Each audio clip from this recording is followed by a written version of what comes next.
right. Looks like GTA 6 has been trending. I'm trending a lot. And I know people are going to say, Whoa, Ashy, you're a bit late to this. Why are you talking about it now? Okay?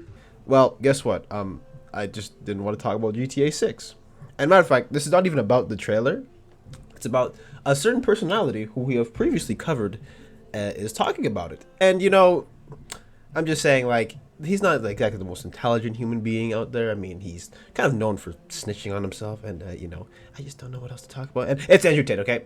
Andrew and, of course, his brother, Tristan Tate, had some choice words to say about the GTA 6 trailer and about the whole, series in general. Because, we have GTA and goes all the way to down GTA 5, GTA 6, you have GTA 5 City, all that fun stuff. And, of course, like an old parent from the early 2010s, he decided to say, GTA is not good for kids, and I'm not a fan of it. But, of course, I could tell you what happened, but why don't we just listen for ourselves and see what he actually had to say about it? But you know what? I want to speak about GTA 6 while you're on the topic, because now we're actually talking about something that's relatively important. Video games aren't necessarily evil. But, I remember when video games, because I'm very old, I'm an old man. I remember you used to play a little man in a red hat trying to rescue a princess and teaming up with your brother. Now, if rescuing purity from evil while teaming up for your brother isn't a good theme of a video game, then I don't really know what is. I'm not a fan of anyone under the age of 18, 21 maybe, playing video games where the goal is to shoot police officers. I just don't think that's good for society. With all the amazing graphics and engines and whatever people put into these video games, I feel like you could create a better objective with the game, Maybe you are the police officer. Maybe you are trying to stop. Okay, so by the way, what's his face, Tristan Tate, you can play Sleeping Dogs, by the way. You're literally an undercover cop. Try to infiltrate the triads, okay? That's a game for you. But let's break down, okay? So he says people under the age of 21 don't want to playing like video games like this and that. All right, so I have a confession for y'all, all right? I got to tell you guys this, okay? I've been playing M-rated games since I was maybe about, so I was like 8, all right? One of the first I ever played was Onimusha 2, all right? And you know what you're doing? You're killing demons, and there's a lot of blood. Actually, there's like a lot of blood actually in those games. Yeah, I've also played the OG God of War games when I was younger, so I guess I'm a massacring mongrel who wants to go kill Greek gods all of a sudden. What other M-rated game have I played? Oh, of course I played Call of Duty and stuff. I want to go on a shooting spree now because I played Call of Duty back then. What other M-rated games have I played? Ugh, the list is so long. Those are the ones that came to mind, of course, off the top of my head. But all right. So before we actually go into why I find this statement very stupid, so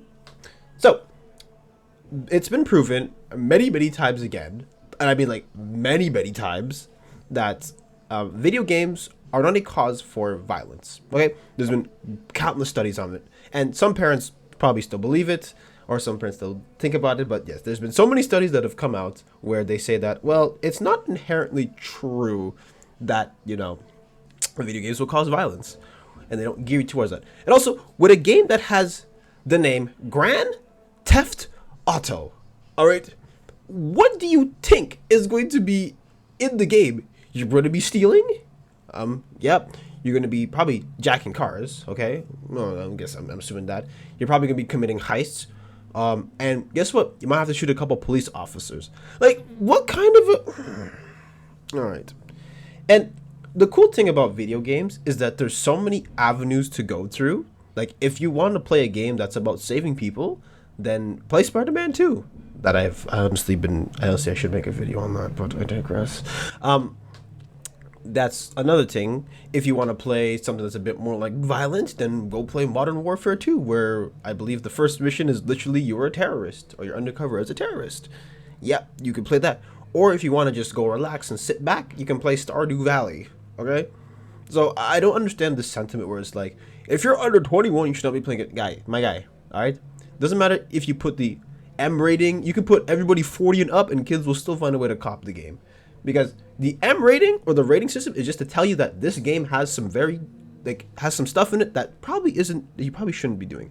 And even back then, I remember you could not buy these games if you were, of course, not 18 or whatever. But guess what? Parents still bought these games for their kids. All right. Anyways, just the reason why I don't like this take is just that it's so out of touch. You know what I mean? It just doesn't make a lot of sense to me that this man is up here talking about like why these games are that bad and this and that. However, this guy unironically, like both of them, ironically are like the the kingpins in a GTA game.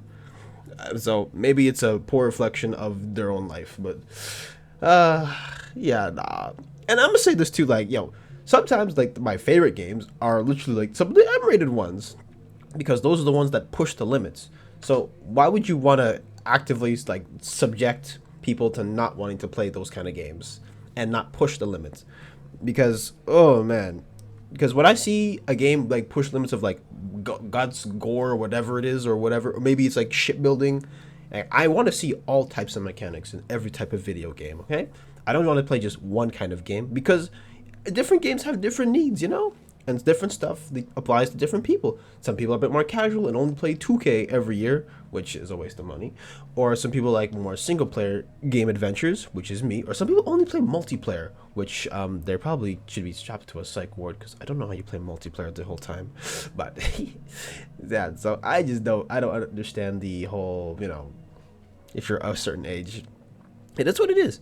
And besides that, while I feel like people should be very careful with what kind of games they play, especially if you're younger, you can't really stop it, Like, you can't really stop people from playing, Metal Gear Solid. And some of the themes in these games are also, like, very heavy, but that's for all media. You can't go watch R-rated movies, but guess what? Sometimes people be still watching them because we watch it. I remember, oh my god, I've watched one too many R-rated movies as a kid. So... like, what are you gonna do about it? You know what I mean? So I just don't like how he paints it as, oh, it's not good for society. Like, there's a lot of other reasons why society is messed up, and it's not because of video games. Let me tell you, okay? Video games is not what's causing society to be, going downhill. So I don't know how there's a correlation. Like, when like GTA 5 came out, was there like a rise in carjackings or something that I missed? Because let me put it in perspective, okay? If I want to hijack a car, there's a lot of steps. In GTA, it's one button and you just take it. But in real life, it doesn't really work like that. At least actually no. On some of these new modern vehicles, it's not that crazy, but yeah. So I don't know why this goober is bringing up like society and this and that. It's like, listen, man. People are gonna do what they want, and that's it. But using it as like video games as the metric is like, no. And besides, video games are more or less a reflection of what like society is, in a way. So if video games are depraved and this and that, it's probably because there's something in society that's that way. So I don't understand. But especially coming from like these two, or at least, well, this case was Tristan, but like especially coming from these guys, I'm just like, ugh, I don't want to. I don't want to hear it from these guys, because these guys literally are out here on camera, self snitching. Well, at least Andrew's self snitching about the stuff they've done and actual criminal offenses, in my opinion. But yeah, and you want to talk about video games? Ugh, I don't know how you can pin it on video games. It's so stupid. But now that I talk about it, though, video games to me though are man. There's when you get into a game you really like, oh my god, it feels so good to just unwind and just play the game. Like when I was playing Spider-Man 2 over a break, oh my god, I had so much fun. Like I would literally hop into even now sometimes I just hop in the game and just go and start swinging because the swinging is just so interlayered and detailed and just I'm gonna have to drop a master review for this. Yeah, like, oh goodness. And besides, we got like some of the most iconic villains in that game, and it had a good message at the end of the day.